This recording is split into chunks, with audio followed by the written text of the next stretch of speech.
Afroeduca Podcast. Vozes que cantam, histórias que ensinam. Do tambor à palavra, da memória à educação. Afroeduca é som, é saber, é resistência. Onde a história ganha voz e a memória ganha ritmo. Afroeduca Podcast aprender. Olá, bem-vindas e bem-vindos em nome do afroeduca.com. Aqui, sabe, a gente transforma histórias e a resistência afro-brasileira em conhecimento vivo. Cada análise nossa é inspirada nas canções lá do nosso canal, trazendo reflexões, contexto histórico e, claro, caminhos pedagógicos. Hoje a gente vai mergulhar fundo na vida e obra de Machado de Assis. Vamos usar biografias, análises históricas e também a canção Espelho de Machado, que é da Afroeduca, junto com as notas didáticas. A missão é tentar entender a complexidade desse gigante, né? O homem, o escritor e o que ele simboliza no Brasil do século XIX. Ok? Vamos lá desvendar isso. É sempre muito revelador voltar a Machado, sabe? Porque ele meio que obriga a gente a confrontar não só a evolução da nossa literatura, mas também as tensões sociais, raciais que moldaram o Brasil. Uhum. E as fontes que a gente tem aqui oferecem um panorama bem rico, né? Desde a infância modesta dele, os desafios pessoais, até o estilo literário único e o lugar assim complexo que ele ocupou como intelectual negro num país ainda escravocrata. Vamos tentar conectar esses pontos todos? Perfeito. Começando pelas origens, então. Ele nasceu em 1839, lá no Morro do Livramento, Rio de Janeiro. Origem humilde, filho de pai mulato, que era pintor, e mãe açoriana, lavadeira. Sim, uma mistura bem brasileira já na origem. Pois é. E perdeu a mãe muito cedo, né? O pai na adolescência. Daí foi criado pela madrasta, Maria Inês, uma mulher negra alforriada. As fontes falam em severidade e amor. Uma figura importante na formação dele, certamente. E os obstáculos, né? Pobreza, tinha timidez, gagueira, epilepsia, muita coisa. Muitos desafios mesmo. Mas ele era um autodidata, assim, voraz. Aprendeu francês com um padeiro, latim com um padre, se refugiou nos livros. Impressionante essa busca pelo conhecimento. Só que isso incomodava, né? Tem aquele apelido pejorativo, o negro que sabia latim, que mostra bem o preconceito da época contra a erudição dele. Sem dúvida. Era quase uma subversão da ordem, né? Um homem negro, pobre, dominar o latim, o francês. E essa genialidade toda floresceu mesmo na fase realista dele, quando ele rompe com aquele romantismo inicial. É aí que vem as grandes obras, né? Exato. Memórias Póstumas de Brás Cubas, lá de 1881, e Dom Casmurro, de 1899. São marcos de modernidade. Ele traz aqueles narradores que a gente não pode confiar totalmente, né? O Brás Cubas defunto narrando, o Bentinho super ciumento. Aquela introspecção psicológica, a ironia finíssima. Isso.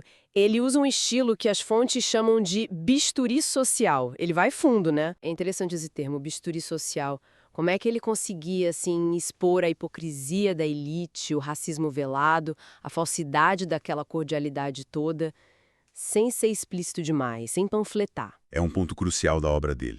Ele não fazia discursos diretos, sabe? Era tudo na sutileza. Usava a ironia, a ambiguidade, a sugestão.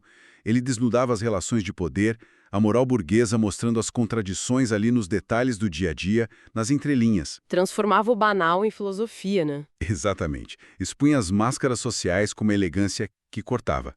A crítica dele era implacável justamente por ser sutil, por não precisar gritar.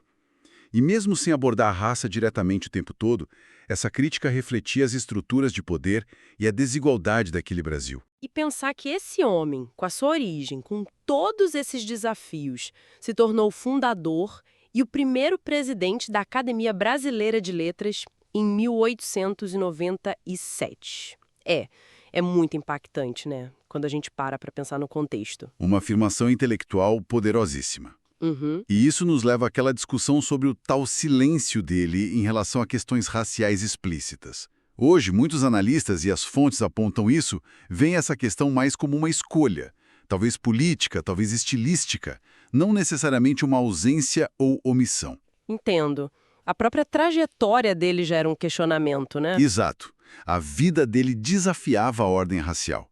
E a crítica social dele, ao expor as estruturas de poder da elite, inevitavelmente tocava nas bases de um Brasil desigual, mesmo sem ficar nomeando a raça a cada página. Mas é chocante ler nas fontes que, depois da morte dele, em 1908, houve um esforço real para apagar a negritude dele. Um embranquecimento simbólico, como dizem. É muito forte isso. Mostra o quanto a figura dele, a genialidade dele, vinda de onde veio, era incômoda para certos setores. Por isso, esse reconhecimento recente da negritude dele é tão fundamental. Fundamental para a gente ter uma compreensão completa, né? Sem dúvida. E é interessante ver como esse legado, que é complexo pra caramba, pode ser trabalhado hoje em dia. A canção Espelho de Machado, da Afroeduca, que você mencionou, é citada como uma ferramenta pedagógica bem potente. Sim, a música como ponte. Isso. Tem versos tipo Machado não grita, Machado desvenda. Com olhos de dentro escreve a lenda. Ou é negro, é gênio, é sabedoria. Que tentam sintetizar essa figura complexa. Nossa, que legal! E as notas didáticas que acompanham a música, mostrando o alinhamento com a BNCC, as diretrizes da educação básica, ajudam a ver como a música pode facilitar a discussão de temas difíceis, né? Racismo estrutural, crítica social, identidade, tudo isso em sala de aula, conectando conhecimento com a emoção. Isso de lembrar com o coração, que a gente sempre fala aqui no Afroeduca. Exatamente. Mostra como diferentes formas de expressão podem manter vivo e acessível o legado de figuras como Machado. Bom, então, recapitulando rapidamente, Machado de Assis foi essa figura de imensa complexidade. Origem humilde, superou desafios enormes, um gênio literário, um homem negro num país estruturalmente racista. A obra dele, um espelho crítico, às vezes sutil, às vezes demolidor, do Brasil.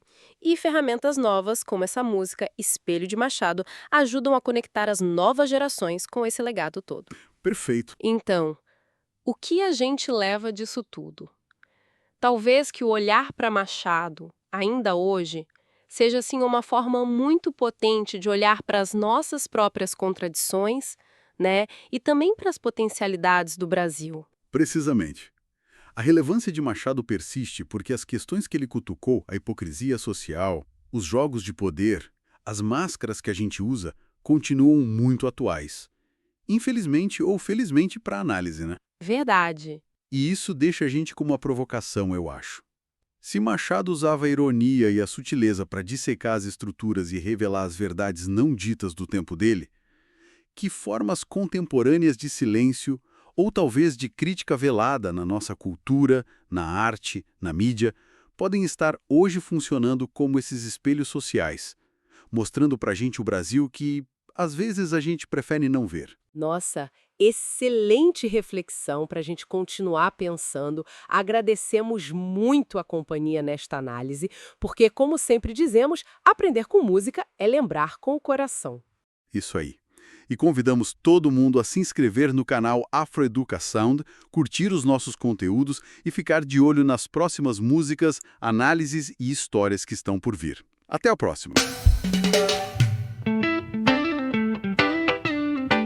Afroeduca Podcast. Vozes que cantam, histórias que ensinam, do tambor à palavra, da memória à educação. Afroeduca